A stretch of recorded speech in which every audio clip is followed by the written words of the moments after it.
sekarang ini kita semua macam dibatasi, semua aktivitas kita semua kita tidak bisa melangsungnya secara biasa-biasanya begitu. Artinya di sini kan dengan adanya COVID ini kita tidak bisa melaksanakan kegiatan kita macam sehari-hari. Biasanya 24 jam, sekarang sudah dipotong macam dengan adanya PPKM. Oh, saya mau kegiatan untuk dibatasi begitu. Nah, kegiatan sosial kita biasa seperti apa? Jangan, tapi kalau dengan dibatasi begitu karena kita kan sudah biasa beraktivitas kayak misalnya 12 jam full, sekarang yang 8 jam atau 9 jam toh. Itu kan PPKM. Jadi itu tuh kayak mengganggu, kita punya konsentrasi, kita punya pemikiran, kita punya kayak psikologi itu sedikit diganggu begitu, dikorek sedikit begitu. Jadi kalau untuk orang yang berpikir realistis, dia bisa paham, dia bisa beradaptasi dengan situasi yang baru, kayak itu kebiasaan baru. Tapi kalau untuk yang hal-hal yang lama yang sudah kebiasaan kita jalan itu kayak langsung berubah begitu, jadi kita untuk susah untuk beradaptasi begitu. Artinya begini, ketika kita berbicara mengenai COVID dan lebih khususnya itu PPKM, otomatis semua mereka punya psikologis itu memang terganggu sekali. Nah, salah satu contoh itu adalah begini.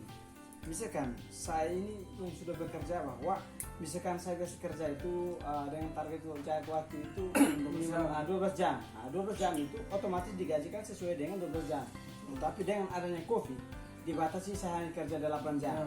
Otomatis digaji sesuai dengan 8 jam. Pasti gaji itu tidak sesuai dengan 12 jam yang tadi yang sudah ditentukan. Otomatis saya punya perilaku atau saya punya rasa konsentrasi ataupun sifat itu sudah terganggu. Karena begitu. Artinya kita melihat bahwa apalagi saya kos dan saya tinggal di kota. Di samping itu saya tidak ada pekerjaan lain atau istilah pekerjaan sampingan. Kira-kira saya mengharap apa?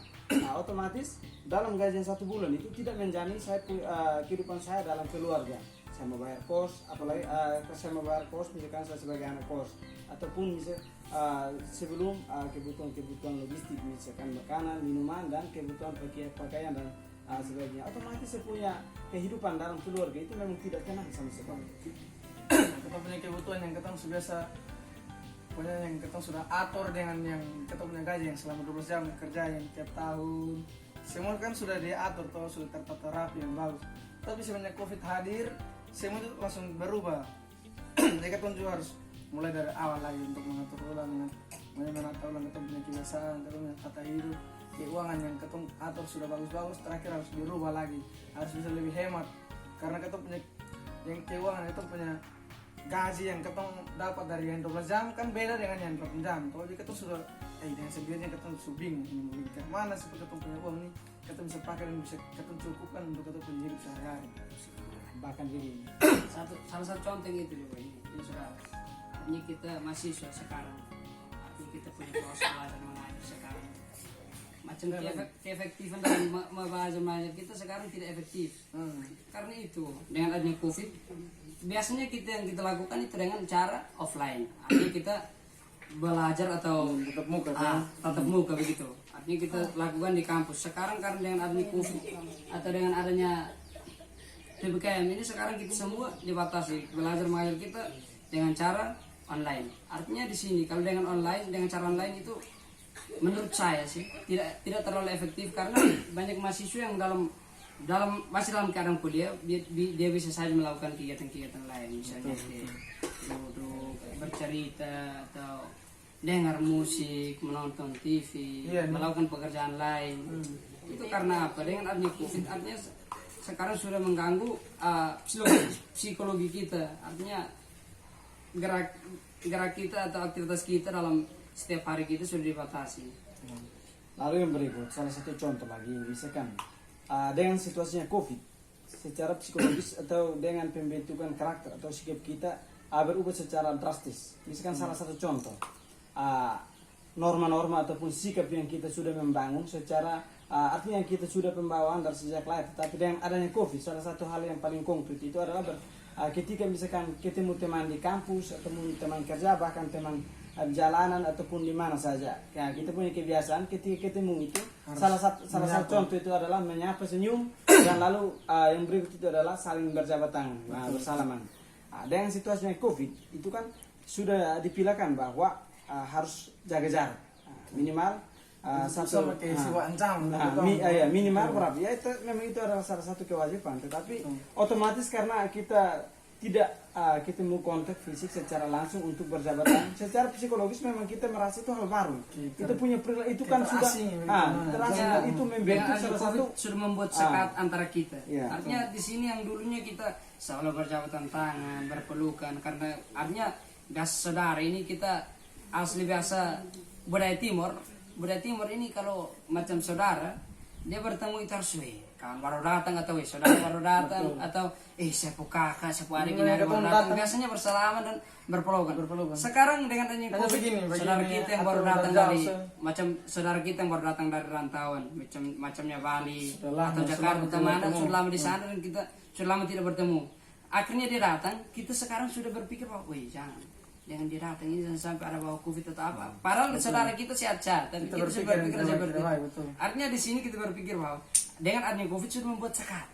Artinya kita macam dekat tapi dijauhkan oleh situasi kondisi begitu. Karena COVID, terakhir kita juga biar sudah bersepu saudara atau bersepu kakak datang tuh tidak apa. Saya tetap begini karena saya takut jangan sampai dia bawa penyakit dari sana, apalagi sekarang macam pandemi COVID-19 ini. Sekarang kita berpikir bahwa kalau saya mau berjabat tangan langsung dengan dia, saya pikir artinya kita psikologi kita sudah terganggu.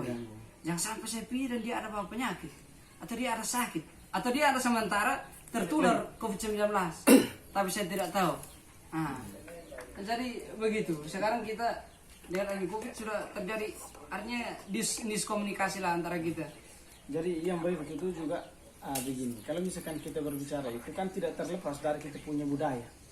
Karena kita punya budaya yang dari awal kita sudah membangun istilahnya relasi itu dalam hal antara sesama budaya ataupun dengan budaya lain.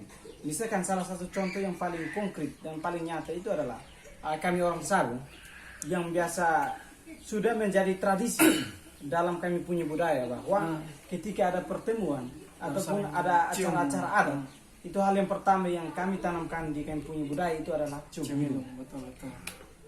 Dan yang sekarang bertolak belakang dengan adanya situasi COVID ini, ketika bertemu itu dengan harus ada jaga jarak.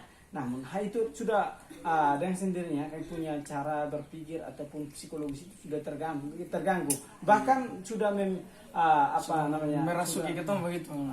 Ataupun sudah membuat kami punya perilaku itu tidak berjalan harmonis seperti yang sebelumnya. Itu betul. Makanya yang saya katakan tadi, kebiasaan kita yang kita lakukan dengan cara artinya kita berjabatan tangan, karena kebiasaan kita itu ya sudah ditanamkan bahwa bertemu saudara atau bertemu kawan atau adik atau kakak itu harus dengan cara bersalaman, karena itu bukti bahwa kesopanan kita terhadap saudara kita, bahwa kita harus berjabatan tangan atau bersalaman. Jadi di sini sekarang kita sudah dibatasi karena memang COVID. Sekarang budaya kita yang mau kita lakukan juga tidak bisa. Artinya budaya kita sehari-hari macam berjabatan juga sudah membudaya di kita, tapi sekarang kita tidak bisa lakukan karena adanya COVID. Artinya kita psikologi kita sudah terganggu. Kegiatan kita yang seharusnya kita lakukan tidak bisa kita lakukan karena memang itu. Ketentu sama kayak dia ancam dari COVID itu supaya kita jangan bikin begini dan begitu. Dia tuh sama COVID itu sama kayak mengancam kita punya kehidupan begitu, jangan itu kesehatan, terus kita punya pola hidup, kita punya semua tuh kita terancam begitu. Jadi kita tuh harus bisa pintar-pintar untuk menjaga kita punya kesehatan.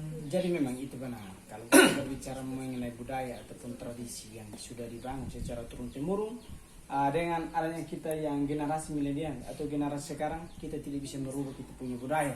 Karena itu kita sudah bawa sejak lahir. Tetapi dengan adanya kita berpaling ke era sekarang ini dengan situasi pandemi. Seolah-olah kan sudah membatasi kita punya ruang gerak ataupun secara perlahan-lahan kayak merubah kita punya budaya yang sudah lama ataupun dari dulu sudah tertanam di kita punya diri ataupun di kita punya budaya. Tetapi kita sebagai manusia kita perlu paham bahwa kesehatan ataupun kita punya keselamatan itu juga penting. Artinya kita melihat bahwa COVID ini kan belum terjadi di antara salah satu kita, makanya kita masih merasa biasa. Tetapi memang orang lain yang sudah alami itu dong kita ancam itu takut dong, jadi aman. Jadi misalkan salah satu hal